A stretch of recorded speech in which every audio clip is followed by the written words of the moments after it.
안녕하세요. 세무사로 일하고 있는 30대 여자입니다.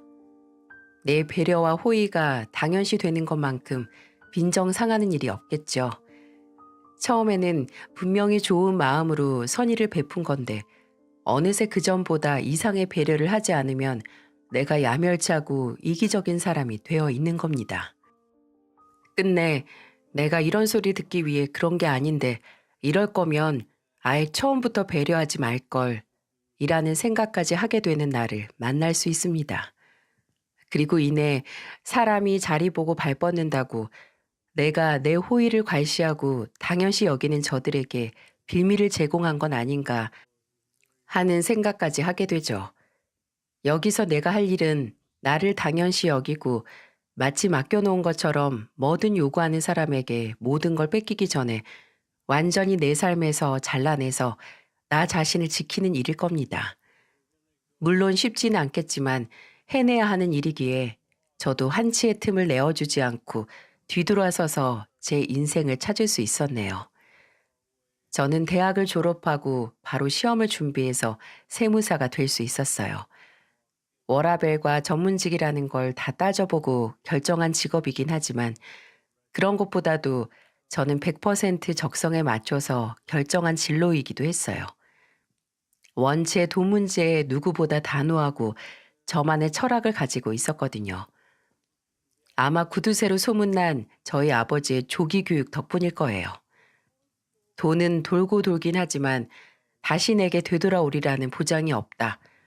그러니까 내가 돈을 쓸 곳과 최대한 아낄 곳을 나눠서 소비를 해야 한다가 저희 아버지의 교육 중에 하나였어요. 생활비를 아끼기 위해 어머니 대신 늘 장을 보고 인터넷 쇼핑으로 최저가 검색에 도가 트신 아버지는 아낄 수 있는 곳에서는 최대한의 기지를 발휘해서 100원 한 푼, 아니 10원 단위까지 계산해서 돈을 아끼셨어요. 근데 또 막무가내로 돈을 아끼는 게 아니라 돈에 집착하다 보면 더 소중한 걸 잃을 수 있다는 걸 알고 계셨기에 내가 돈을 쓸 곳, 내 가족과 소중한 사람들에게는 돈 앞에서 너그러워지실 줄 알았죠. 그런 아버지의 기질은 오빠가 아니라 제게 대물림 됐더라고요. 근데 매일 세무사로 일하면서 돈이 줄줄줄 새는데도 모르는 사람, 돈 계획 하나 없이 사는 사람들과 발등에 불 떨어졌을 때야 저를 찾아와서 도와달라는 사람들을 보면서 제 경제적 관념은 더 견고해졌어요. 한때는 세상 일이 어떻게 될지 모르니 벌 수 있을 때 돈을 벌어놔야 한다는 생각이 제 머릿속을 지배해서 대인관계나 취미도 모두 쉬고 정말 일만 한 적이 있었어요. 30 초반 그 한창 좋은 나이에 말이죠. 근데 그런 생각은 건강에도 무리가 가는 게 매일 앉아서 주구장창 일만 하니까 체력도 몸도 엉망이 되더라고요. 제가 마르거나 늘씬하진 않지만 늘 키 167에 몸무게 58kg로 늘 유지했는데 언젠가 몸무게 앞자리가 6으로 변하더니 점점 70을 향해 가고 있는 걸 발견하게 된 거예요. 운동량은 없는데 살이 급속도로 붙으니 허리도 다리도 안 좋아져서 저는 어떻게 해서든 제 삶의 운동이라는 취미를 우겨넣기로 했습니다. 혼자 하면 아무래도 동기부여도 안 되고 말로만 운동한다고 할 것 같아서 아예 동호회 같은 곳에 들어가기로 했어요. 마침 오빠에게 안 타는 자전거가 있어서 그걸 얻어와서 자전거 동호회에 나갔습니다. 같은 시간에 만나서 강변을 따라 쭉 줄지어서 라이딩을 하면 힘들긴 힘들어도 성취감도 있었고 무엇보다 움직이니까 몸이 개운해지는 것 같더라고요. 그리고 저는 제 건강만 되찾은 게 아니었어요. 정말 예상치 못한 인연도 만나게 됐죠. 그 사람은 저와 같은 자전거 동호회 사람이었어요.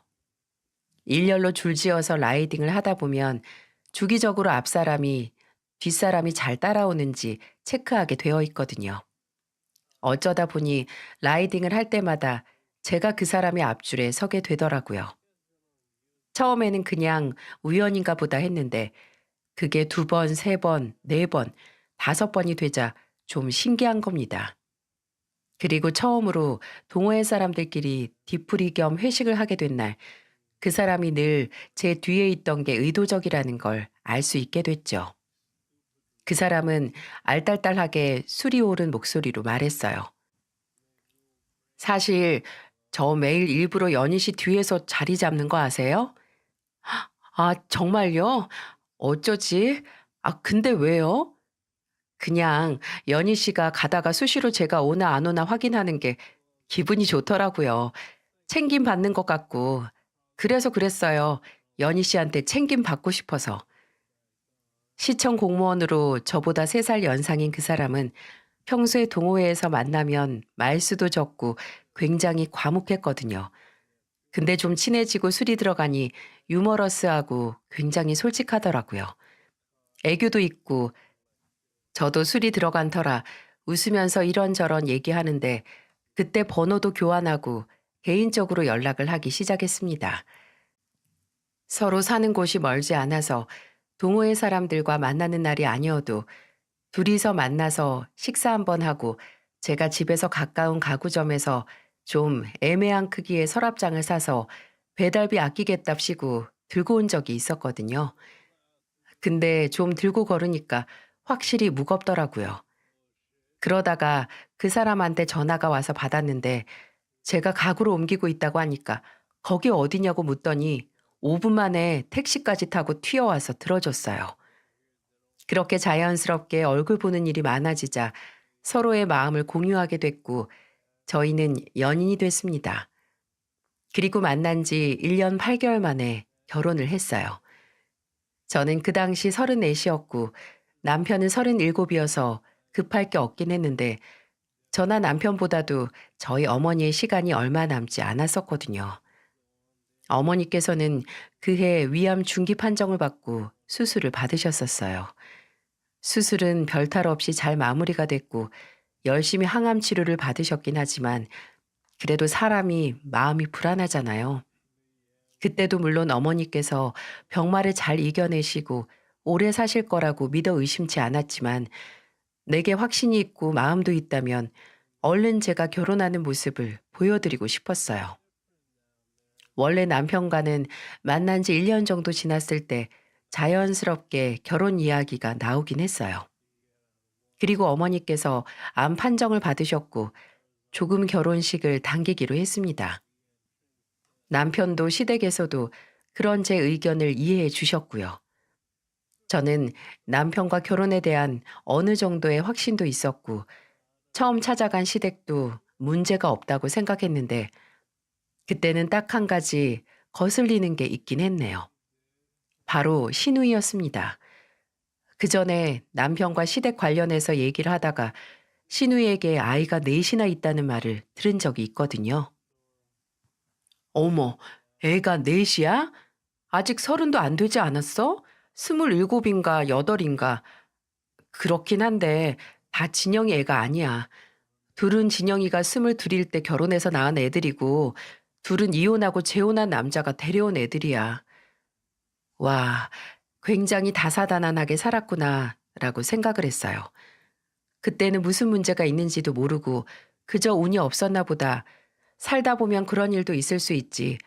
애가 넷이라니 진짜 힘들겠다라고 넘겼어요. 근데 시댁의 결혼 전 인사를 드리러 갔을 때 제가 신우에 대해 했던 생각은 모두 아까운 생각이라는 걸 알게 됐네요. 남편에게 듣기로는 재혼한 상대하고도 요새 사이가 안 좋아서 시누이는 본인 애들 둘만 데리고 거의 친정에서 살다시피 한다고 하더라고요. 그래서 제가 시댁에 인사를 드리러 간 날에도 시누이가 시댁에 있었죠. 제가 가서 인사를 하고 다 같이 식사를 하는데 시누이는 속이 안 좋다고 밥을 안 먹겠다고 하더라고요. 근데 그게 다가 아니라 속이 안 좋다던 시누이는 거실과 주방을 계속 왔다 갔다 하는 겁니다. 진짜 기겁을 했는데 그렇게 오고 가면서 식탁 위에 음식을 손가락으로 집어먹는 게 아니겠어요? 처음에는 시부모님도 저도 남편도 그냥 못 본 척하고 넘겼는데 그게 한 번, 두 번, 나중에는 갈비찜 큰 거 하나는 들고 유유히 거실로 나가더군요. 보다 못한 시어머니가 질색을 하면서 한 소리를 하셨어요. 너는 속 안 좋다는 애가 뭘 그렇게 집어먹어? 먹으려면 접시를 가져와서 덜어가든지 옆에서 같이 먹던지 하지. 연희 앞에서 창피하게 뭐 하는 짓이야? 아, 내가 뭘 하나 먹어보고 싶어서 그랬어. 뭐 난 먹으면 안 돼? 그게 아니고 서서 손가락으로 집어먹지 말라는 거잖아. 연희가 집에 가서 사돈 어른들 앞에서 흉봐. 언니, 가서 쟤 욕할 거예요? 곧 가족들 사이에 뭐 이런 걸로 흉을 봐요? 아, 내가 흉을 왜 봐요? 근데 속은 괜찮은가 봐요. 네, 이제 좀 괜찮아졌어요. 근데 딱히 자리 잡고 먹고 싶진 않네요. 야, 서진영, 너 지금까지 갈비랑 만두랑 몇 개나 먹은 줄 알아? 자리만 안 잡고 먹었지. 이미 왔다 갔다 하면서 한 끼 식사 다 했어. 저를 당황스럽게 한 신우의 행동은 이것뿐만이 아닙니다.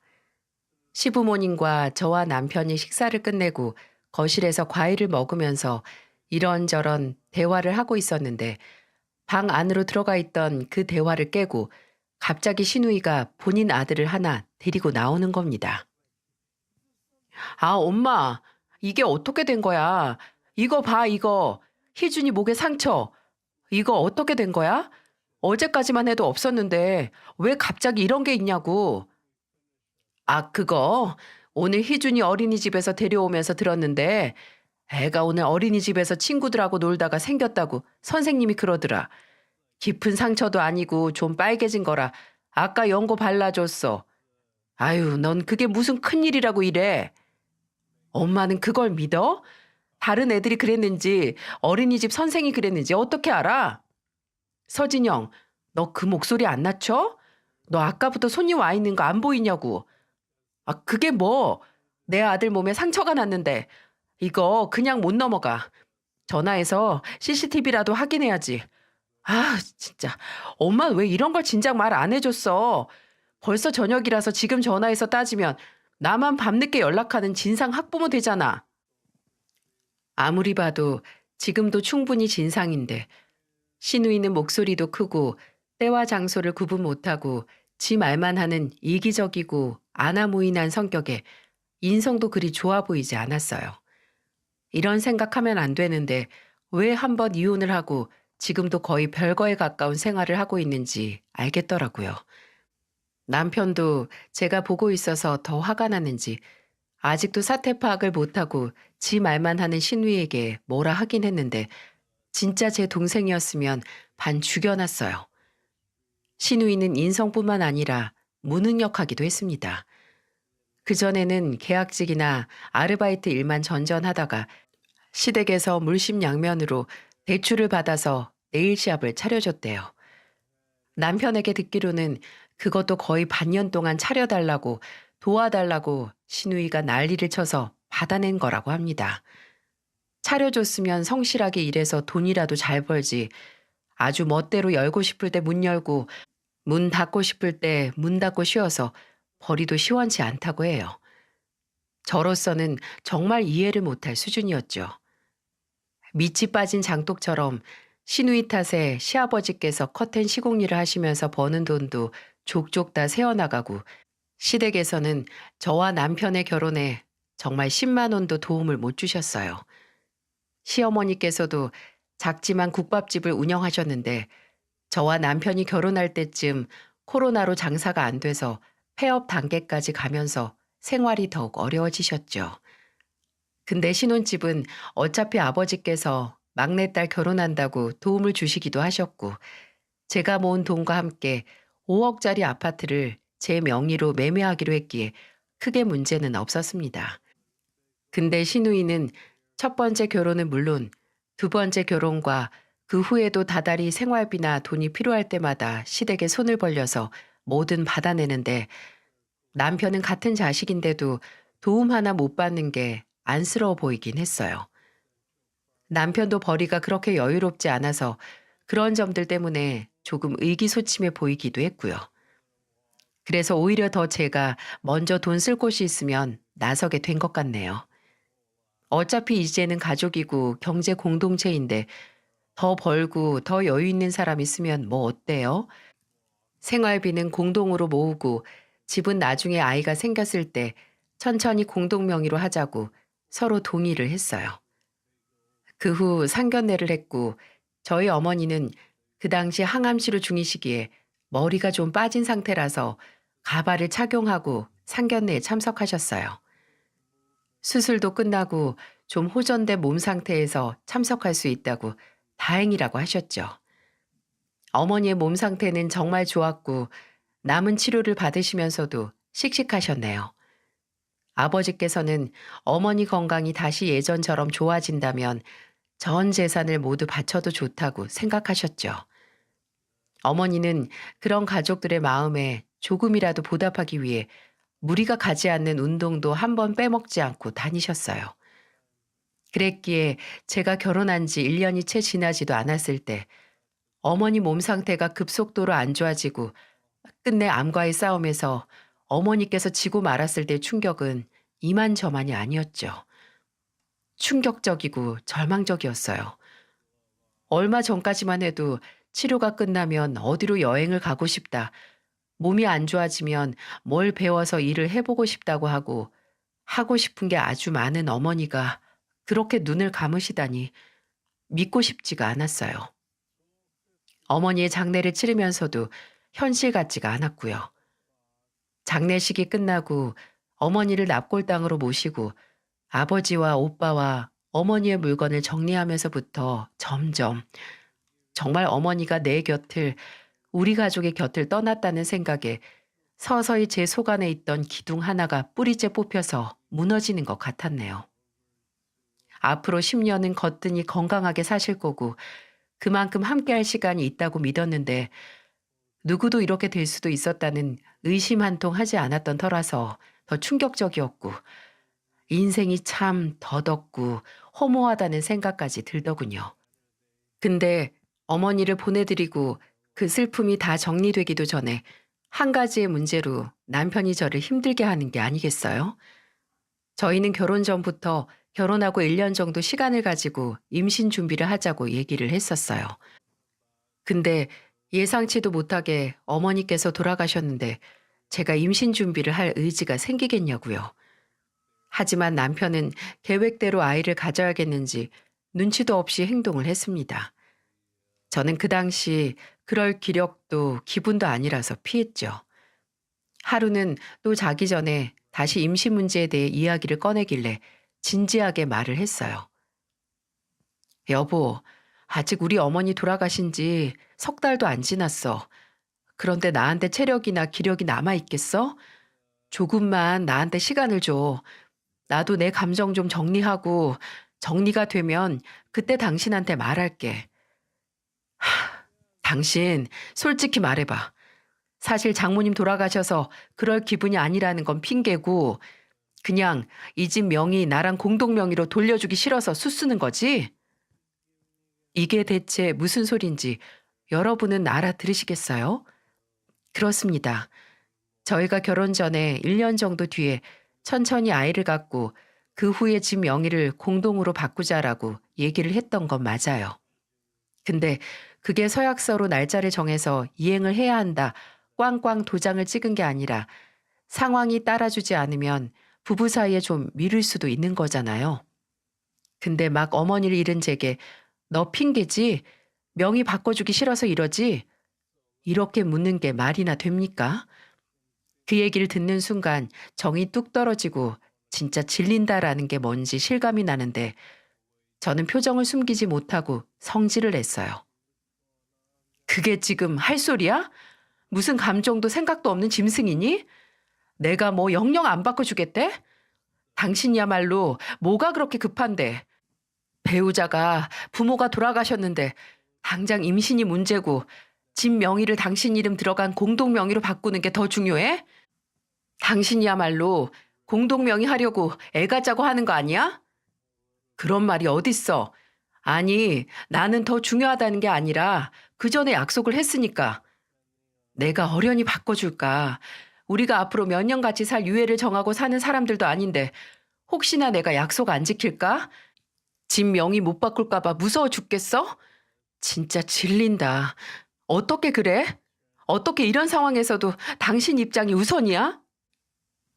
남편은 끝내 제게 미안하다, 생각이 짧았다 사과를 하긴 했지만 이 문제는 이렇게 일단락된 게 아니었어요.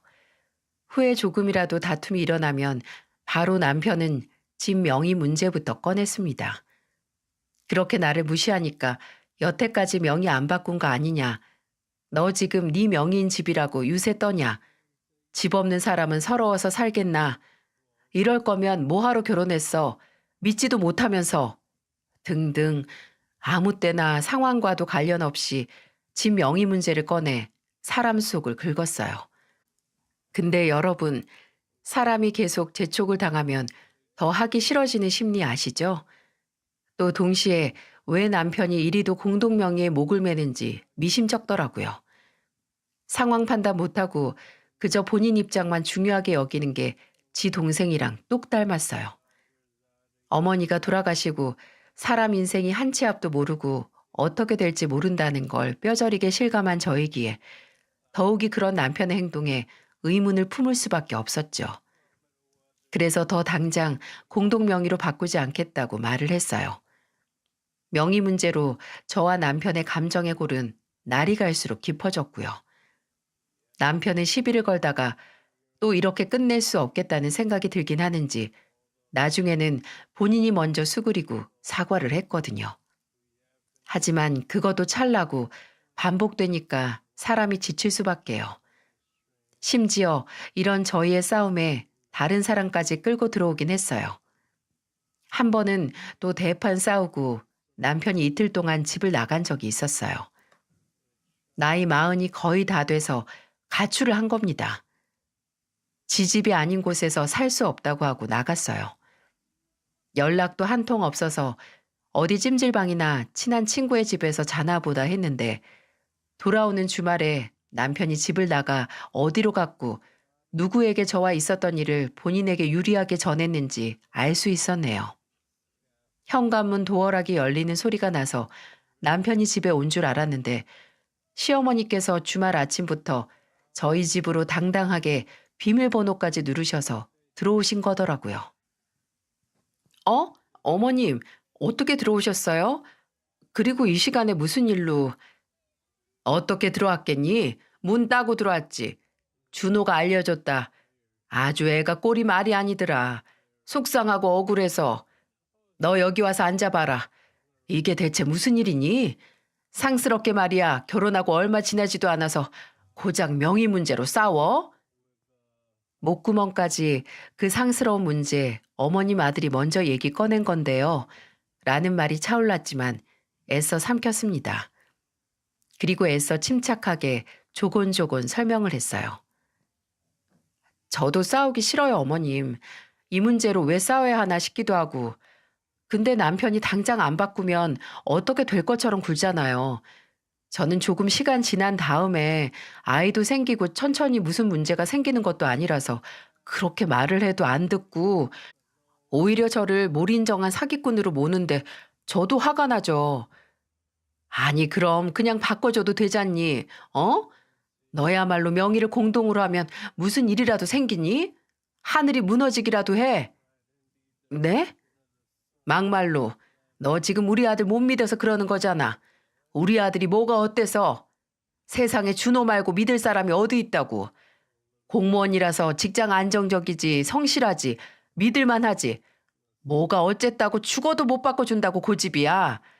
너 참 이상하다. 이렇게 갑질하려고 집 사서 내 아들 데려갔니? 무시를 해도 정도가 있지. 너 이거 준호만 무시하는 게 아니라 나나 네 시애비 우리 가족 모두를 다 무시하는 거야. 어머님, 이 집 제 돈으로만 구한 게 아니라 저희 친정아버지가 도와주셔서 살 수 있었던 거예요. 아버지께서도 앞으로 몇 년 동안은 제 명의로 유지하는 게 좋겠다고 하셨는데 제가 먼저 남편한테 1년 정도 지나서 천천히 아이 낳고 나면 공동으로 바꾸자고 말한 거고요. 이제 막 1년 지났고 아직 애도 안 생겼는데 막말로 제가 약속을 어긴 것도 아닌데 왜 저를 죄인의 갑질 사기꾼 취급하세요? 어디 어른이 말하는데 언성을 높여? 그 싸가지 없는 행동은 어디서 배운 거야? 그리고 왜 여적애가 안 들어서는 거냐고. 둘 다 몸에 아무런 문제도 없으면서. 기억 못 하시나 본데 저희 어머니 돌아가신 지 아직 반년도 안 지났어요. 부모님 중에 한 분 잃고 나서 속이 뒤숭숭해서 남편한테 조금만 더 미루자고 한 건데 그 사람이 그걸 이해를 못하고 못 기다려서 그 난리를 치는 거라고요. 그 말을 믿으라고? 사람 마음 갈 때라고 준호가 초조한 것도 이해가 가지. 너 똑바로 말해. 무슨 약 먹고 있니? 괜히 둘 진짜 애배면 꼼짝 못하고 공동명의로 아파트 나눠야 하니까 그 꼴 보기 싫어서 준호 몰래 약 먹어서 애 안 들어서게 하는 거 아니야? 말 같지도 않은 소리 좀 하지 마세요. 남편이나 어머니나 진짜 똑같네요. 어쩜 그렇게 본인들 좋은 대로 상상하시고 그걸 사실처럼 생각하세요? 그거 피해의식이고 망상이에요, 어머니. 저는 빠른 시일 내에 어머니나 그 사람이 원하는 대로 명의 바꿔줄 마음 없어요. 두 사람이 동시에 저 사기꾼 취급하는 게 억울해서라도 못 바꿔요.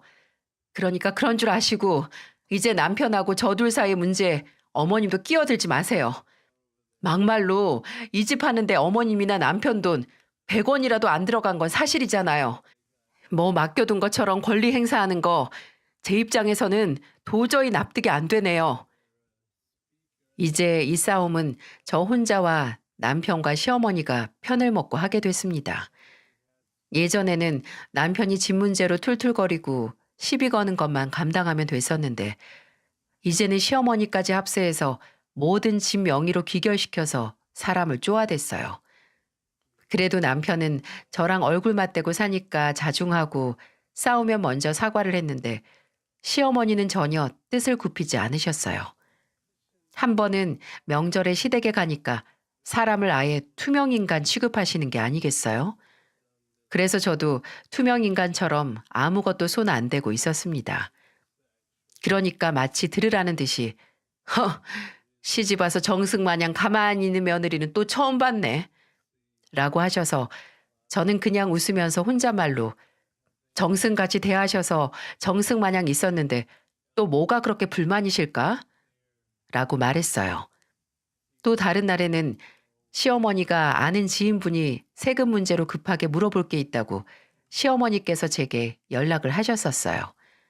평소에는 진짜 말도 잘 안 거시는 분이 오죽 급했으면 먼저 연락을 하셨을까 하는 생각에 그 지인분 연락처를 물어서 간단하게 해결해 드린 적이 있었어요. 근데 진짜 웃긴 게 제가 문제가 해결되고 시어머니께 문제 잘 해결됐어요. 걱정 마세요. 라고 말하니까 시어머니는 제게 고맙다, 수고했다 라는 말이 아니라 무슨 말을 했는지 아세요? 그래, 개똥도 쓸 곳 있으면 안 보인다는데 그래도 세금 계산하는 일에서 어디 쓸 데는 있네. 이게 말이 되나요? 좋은 마음으로 도와줘도 말뿐인 인사는커녕 이건 오히려 모욕을 당한 거잖아요. 제가 헛웃음을 치면서 와, 뭐 좋은 일을 해도 전혀 보람도 없고 기분만 나쁘네요. 그럼 앞으로 개똥같이 쉬운 일 어머님께서 알아서 하세요. 저한테 도와달라고 하시지 마시고요. 원래는 저와 남편의 싸움이었는데 어느새 저와 시어머니의 갈등으로 바뀌어 있더군요. 저와 시어머니는 늘 이렇게 되로주고 말로 받는 관계를 유지했어요. 시어머니는 늘 너는 도대체 뭐가 잘나서 네 서방이나 우리 집을 무시하냐 라고 따지셨고 저는 오히려 무시당하는 건 지금까지 제가 했던 배려와 호의들이라고 맞받아쳤어요. 그러다가 한번 시어머니가 폐업을 했던 국밥집을 재오픈한다는 말을 했을 때부터 되로 받았던 걸 말로 주는 게 아니라 쓰라리고 매운 폭탄으로 되돌려주게 되는 사건이 터지고야 말았습니다. 시어머니는 정리했던 식당을 다시 열겠다고 선언을 하셨고 그래도 넉넉한 상황에서 식당 문을 여는 게 아니라서 지출을 줄일 수 있는 곳에서는 줄여야겠다고 하셨어요. 국밥집은 국밥 그 자체보다도 밑반찬, 그중에 김치가 가장 중요해서 혹시나 사면 요새 원산지 속이는 곳이 많아서 못 믿고 직접 담가야겠다고 하시더라고요. 오픈하기 전에 300포기는 해놔야겠다고 하셨고 중요한 건 인건비도 아끼기 위해 직접 하겠다고 제게 도움을 요청하셨다는 겁니다. 시어머니와 근래 집 문제 때문에 사이가 안 좋긴 했는데 또 남편하고는 그때 사이가 괜찮았거든요. 시어머니가 대신 제게 시비를 거니까 오히려 미안해졌는지 제게 잘했어요. 명의 문제도 입에 올리지 않았고요. 남편과도 사이가 안 좋았을 때라면 알아서 하시라고 모른 척 했겠지만 남편하고도 관계가 개선이 되고 있었고 저도 며느리로서 먼저 시어머니와의 관계를 조금이라도 완화시키기 위해 도움을 드려야겠다고 생각을 했습니다. 그때는 그게 도리라고 생각을 했어요. 아주 단단히 착각을 했다는 걸 몰랐었죠. 남편은 김장을 하기로 한 날 당직이라서 같이 못하고 저 혼자 시댁으로 향했습니다. 김장 날이니까 끝나면 다 같이 수육도 해 먹을까 해서 마트에서 좋은 고기도 사가지고 들고 갔어요.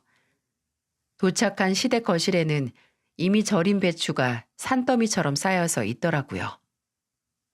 왔니? 저기 식탁에 고무장갑이랑 앞치마랑 가져다가 놨다. 그거 입고 여기 무 먼저 썰어. 갈면 채즙 빠져서 맛없으니까 다 손으로 썰어야지. 진짜 도착하자마자 두꺼운 무부터 썰었어요. 의외였던 건 김장한다고 시누이는 시댁에 없을 줄 알았는데 있더라고요.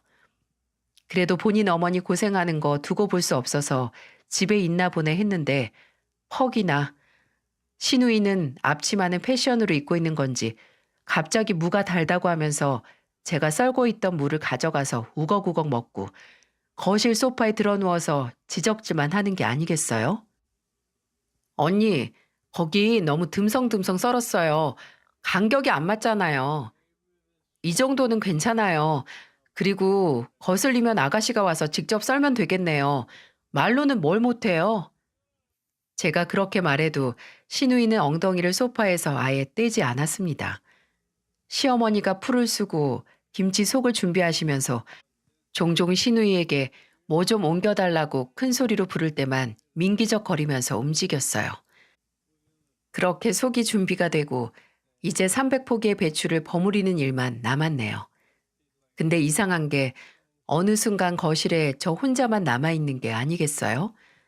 분명 제 옆에서 시어머니도 앉아서 배추 3포기 정도 버무리시다가 고춧가루를 더 넣어야겠다 하고 일어나셨거든요. 근데 그 상태로 다시 오지 않으시는 겁니다. 시누이도 버무리겠다고 자리를 잡고 앉아있다가 갑자기 전화를 받는다고 자리를 떠버리고 저만 혼자 남아서 묵묵히 산처럼 쌓여있는 배추를 버무리고 있었어요. 저 혼자 김치 3통을 채웠을 때 좀 이상하다 싶어서 시어머니를 불렀어요. 어머님, 안 오세요? 그랬더니 안방 쪽에서 잠깐, 나 뭐 좀 하고 있다. 너 먼저 하고 있어. 라는 말이 들려왔어요. 이미 나 혼자 하고 있었는데 대체 뭘 하시길래 안 오시는 거지 싶어서 김치 속이 묻은 고무장갑을 낀 팔을 어정쩡하게 들고 안방으로 향했어요. 어깨로 문을 밀어서 열었는데 참나, 뭐 좀 하시고 있다는 건 유유자적하게 전기장판 위에 드러누워서 시누이와 마주보고 수다를 떠는 거더라고요. 어머님, 지금 뭐 하세요? 김장 안 하세요? 어? 아유, 넌 그걸 못 참아서 찾으러 왔니? 내가 안 움직이던 몸을 써서 허리가 좀 놀랐나 보다. 아파서 통 움직일 수가 있어야지. 여기서 좀 지지다가 나갈 테니까 네가 먼저 하고 있어. 몇 통이나 채웠니? 그럼 아가씨는 나와서 같이 좀 하세요. 저걸 저 혼자 어떻게 해요? 왜 혼자 못해요? 언니 돈 많으니까 사람 불러서 시켜요. 요새 돈 많은 사람들은 심부름 대행업체 사람들 불러서 시키던데. 어머, 그런 게 있니? 야, 너 돈도 많은 애가 어떻게 쓸 줄을 모르니? 그렇게 좋은 게 있었으면 네 시애미 허리도 안 나갔을 텐데. 아직 안 늦었으면 지금이라도 불러봐. 네 말대로 너 혼자 저걸 어떻게 다 하니? 아니, 저 혼자 못하니까 사람을 부를 게 아니라 얼른 어머님이랑 아가씨랑 나와서 같이 끝내자는 거잖아요. 제가 왜 사람을 불러서 저걸 해결해야 하는데요. 저는 오늘 어머님 부탁대로 도와드리러 왔고 끝나고 가족들끼리 수육 먹으려고 고기까지 사왔는데 진짜 너무하신 거 아니에요? 아까부터 일은 저 혼자 다 하고 이게 뭐예요? 아유, 또 어른 앞에서 눈 똑바로 뜨고 할 말 못할 말 다 하는 것 좀 봐. 네가 뭐 얼마나 일을 했다고 우는 소리야? 어? 뭐 평소에는 쉽게 돈 벌어서 몸 좀 쓰는 일에서 죽는 소리니? 거봐 엄마. 내가 말했잖아. 절반도 못하고 바로 난리 부릴 거라고. 테스트하면 뭐해? 이미 빤히 정해져 있는데. 뭐라고요? 테스트? 아가씨 지금 뭐라고 했어요? 신우의 입에서 터져 나온 테스트라는 말이 제 귓가에 날아와 꽂혔어요. 그 순간 표정이 굳어지고 피가 차게 식는 것 같았어요. 제가 무서운 얼굴로 대체 무슨 소리냐고 묻자 시어머니는 한참 눈을 피하셨고 이내 아주 적반하장으로 고함을 치셨어요. 아, 네가 우리 집을 좀 무시해야 말이지. 아주 가족 사이에 정도 없이 말이야. 그래서 어디까지 뻗대는지 시험 좀 해보려고 했다. 뭐 잘못됐니? 며느리 하나 봤더니 내 아들 무시하고 나 무시하고 돈 좀 번다고 유세 떨고 뭐 전문직이라서 지 잘난 줄만 아는 게 좀 꼴 보기가 싫겠어? 너도 나중에 너 꼭 닮은 며느리 만나봐라. 나처럼 안 하나. 대체 제가 뭘 무시했다는 건지 모르겠네요. 오히려 결혼하고 무시당한 건 저예요. 도움 하나 없이 제 돈으로 저희 아버지 도움으로 집 사서 잘 살고 있는데 남편이라는 건 상황 파악도 못하고 공동 명의로 돌려달라고 징징대고 어머니까지 합세해서 사람 피 말리셨잖아요. 애초에 돈 보탠 거 하나 없는데 권리만 주장하는 거 다른 사람들이 보면 날거지 심보라고 해요. 뭐? 저 싸가지 없는 게 날거지? 건방진 게 어디서 시모를 거지 취급이야. 이 천하의 나쁜 년. 내가 너 세무사라고 모가지 힘 뻣뻣하게 줄 때부터 알아봤어. 이 천하에 빌어먹을 것 같으니라고. 야, 집이나 돈 다 필요 없다. 너 같은 며느리도 필요 없어. 듣던 중 반가운 소리네요. 저도 어머님, 아니 그쪽 며느리 할 생각 없어요. 그냥 가만히 있었으면 나중에라도 공동 명의긴 해도 아들 명의로 된 집도 생기고 돈 잘 버는 며느리가 호강도 시켜줬을 텐데 그 주제 넘는 욕심 때문에 다 말아먹은 줄만 아세요. 인연이 끝까지. 허리가 아프다는 시어머니는 무슨 기적이 일어난 건지 한 번에 벌떡 일어나서 무서운 기세로 제게 다가왔어요.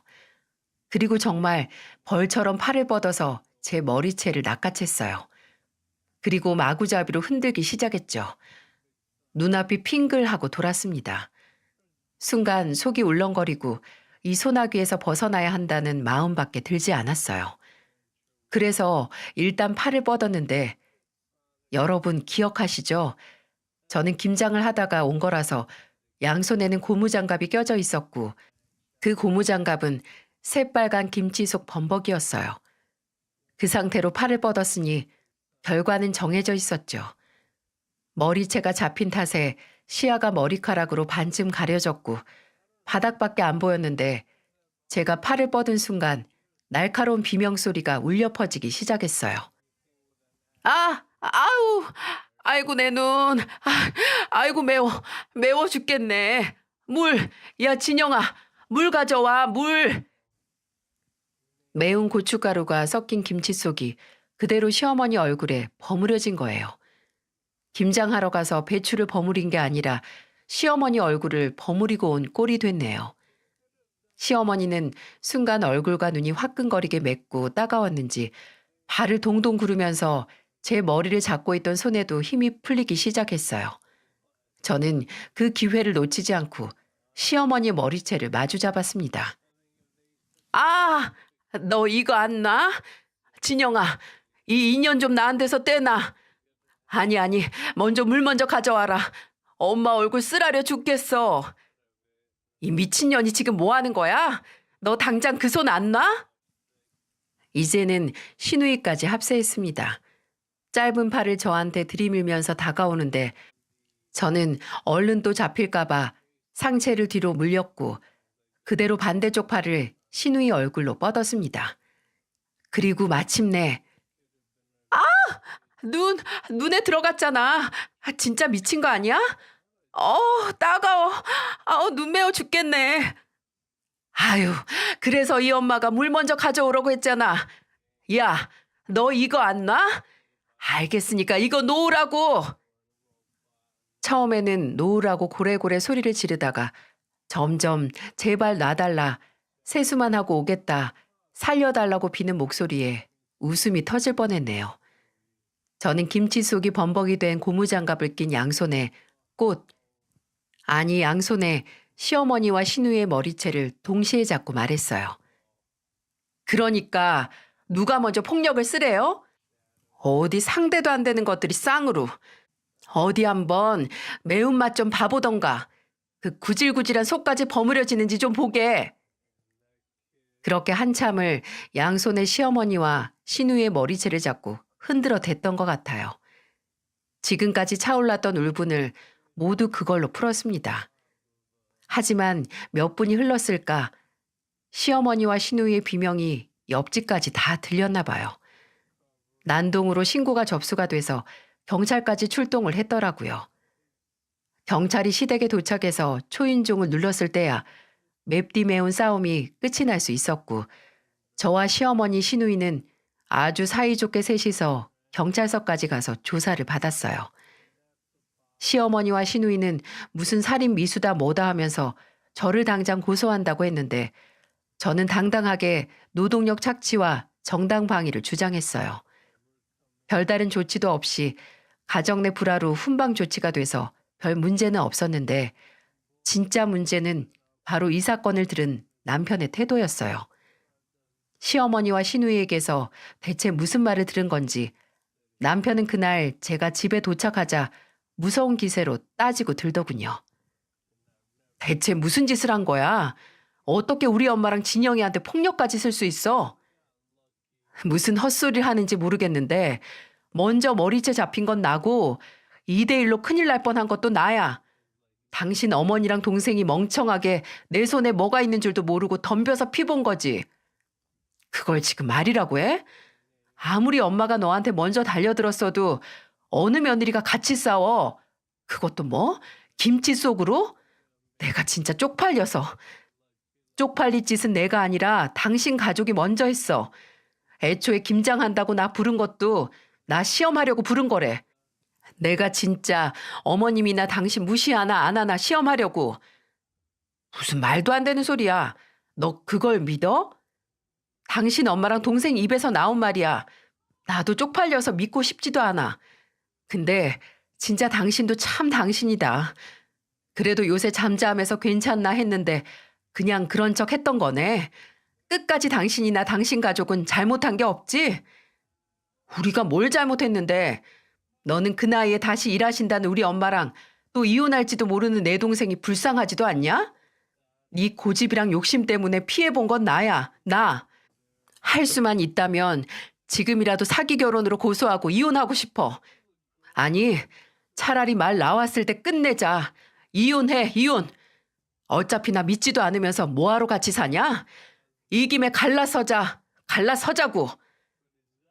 저는 기세 좋게 큰 소리를 내는 남편의 말에 저도 모르게 두 손을 들어서 박수를 쳤어요. 제가 아주 즐겁게 박수를 치니까 남편이 불현듯 아차 싶은 표정을 지었던 것 같은 건 제 기분 탓일까요? 어쨌든 저는 그 표정을 무시하고 박수를 치다가 말했어요. 그래, 말 언제 하나 했다. 고마워. 먼저 말해줘서. 너 똑똑히 기억해. 네가 먼저 이혼하자고 한 거야. 나는 아쉬울 것 없어. 오히려 잘 됐지.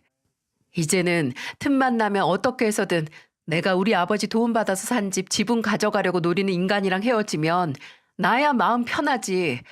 그래, 갈라서자. 아직 애도 없으니까 지금 갈라서는 게 복잡하지도 않고 현명할 거야. 말 한 번 잘했어. 제가 세상 신나는 것처럼 웃으면서까지 말하니까 남편은 절 빤히 쳐다보고만 있다가 이내 그래, 하자 해, 이혼. 누구는 뭐 아쉬울 것 같냐? 라고 하면서 동의를 했어요. 이제 이런 집에서 살기도 싫으니까 그렇게 소중한 집에서 혼자 잘 살라고 하면서 짐 싸서 나가기까지 했습니다. 저야 남편의 그 똥 자존심 덕분에 손 안 대고 코 푼 거죠. 저는 바로 이혼 준비를 했어요. 웃긴 게 기세 좋게 이혼하자고 먼저 한 사람이 합의 이혼이 아니라 소송을 하겠다고 큰 소리를 치는 겁니다. 헤어지는 와중에 챙길 거는 챙겨야겠다. 아니, 내 몫이 아닌 것도 뺏어가야겠다는 심보가 너무 고약하지 않나요? 하지만 어차피 벌이도 또 집안일도 제 지분이 훨씬 많은데 대체 무슨 자신감인지 궁금하더군요. 근데 이혼 소송을 하는 와중에 남편이 뻗댄 건 한 몫을 챙기겠다는 게 아니라 미련이 남아서 그랬던 거라는 걸 알게 됐어요. 저도 알고 싶지 않았는데 남편이 친히 저를 찾아와 알려주더군요. 제가 퇴근하는 길에 연락이 와서 잠깐 만나자고 해서 마랑 카페로 나갔는데 남편은 아주 까칠해진 얼굴로 새삼 오만한 말들을 제게 하더군요. 내가 너한테 마지막으로 기회를 줄게. 막말로 연이 네가 같이 사는 건 우리 엄마나 진영이도 아닌데 왜 그 두 사람하고 싸운 것 때문에 내가 피해를 봐야 돼? 그냥 우리끼리의 일은 서로 대화로 풀면 되고 이혼까지 이렇게 안 가도 되는 거잖아. 넌 끝까지 네 문제를 모르는구나. 그 두 사람만이 문제가 아니라 너도 똑같이 문제라서 내가 너랑 헤어지겠다는 거야. 너는 뭐 잘못 하나 없는 줄 알아? 따지고 보면 제일 나쁜 게 너야. 그래도 남편이라는 게 우리 둘 문제 시어머니 끌어들이고 나 몰라라 하다가 내가 시어머니하고 시누이하고 대판하고 오니까 내 탓으로 돌리지 않았어? 그럼 내가 그때 얼씨구나 네 편을 먼저 들었어야 돼? 너도 잘못하긴 했잖아. 저는 이 멍청한 인간에게 더 이상 시간 낭비를 하고 싶지 않아서 그대로 눈앞에 물잔을 들어서 그 인간 얼굴에 뿌려버렸어요. 냉수 마찰을 한 인간은 쫄딱 맞은 상태로 그대로 굳어 있었고요. 저는 그 냉수보다도 더 싸늘한 목소리로 말했습니다. 이러면 좀 단념이 되겠냐? 멍청한 것도 죄야. 내가 아무리 설명한다고 해도 네 대가리로는 끝까지 이해도 못할 거고 그게 내가 너랑 이혼하는 이유다 이 자식아. 두 번 다시 찾아오지 마. 할 말 있으면 변호사 통해서 하고 이것도 못 알아듣고 다시 찾아오면 그때는 정말 가만히 안 있어. 경찰 부르고 사생활 침해, 스토킹으로 고소를 해서라도 네 남은 인생 힘들게 만들어 줄 테니까 어떻게 되나 궁금하면 계속 멍청하게 굴어보든가. 저는 그대로 카페를 빠져나왔고 끝내 그 인간과 이혼을 할 수 있었어요. 재산을 나누긴 해야 했지만 어차피 제 몫은 챙길 대로 챙겼고 집도 지킬 수 있었어요. 그리고 지금까지 제 집에서 저 혼자 싱글 라이프를 즐기고 있고요. 시간이 나면 미혼이거나 똑같이 이혼을 한 친구들과 여행을 가고 시간이 안 맞으면 저 혼자 여행을 갈 때도 있어요. 드라이브도 캠핑도 쇼핑도 예전에는 혼자 하면 외롭다라고 생각했던 게 오히려 여유롭고 온전히 나 자신에게 집중할 수 있는 시간이라서 더 소중하게 느껴지곤 해요. 또 종종 아버지와 함께 등산도 다니면서 건강관리도 하고 있고요. 솔직히 말해서 이혼이라는 꼬리표가 제 뒤를 따라다니는 건 맞지만 그렇다고 창피하거나 자신감이 없지는 않습니다. 혼자 있을 때보다 둘이 있을 때 더 외로운 상태가 지속된다면 굳이 그 관계를 유지할 필요는 없잖아요. 오히려 혼자이기에 소홀했던 나 자신을 더 소중하게 생각하게 된 계기가 된 것 같아요. 어느 정도 나이가 차면 결혼이라는 게 당연시 되는 상황을 맞닥뜨릴 수 있는데 결혼을 정말 하면 안 되는 인간은 어떤 조건이라도 아예 혼자 사는 게 답인 것 같습니다. 그리고 저는 그 결혼을 절대 하면 안 되는 인간과 결혼을 했기에 이런 엔딩을 맞이하게 된 거고요. 이혼은 분명 씁쓸하고 힘들긴 했지만 이혼 후 나 자신을 받아들이는 과정은 아주 평화롭고 나 자신과 친해지는 계기를 만들어 주었어요. 그러니 혹시 무슨 이유로든 이혼을 망설이는 분들이 있다면 제 이야기를 듣고 용기를 내셨으면 좋겠어요. 그 어떤 이유도 나 자신의 행복보다 중요하지 않답니다. 제 이야기를 들어주셔서 정말 감사합니다. 모든 분들께서 꼭 행복한 결혼 생활, 또 저처럼 혼자이신 분들은 행복한 미혼 생활을 하셨으면 좋겠습니다. 감사합니다.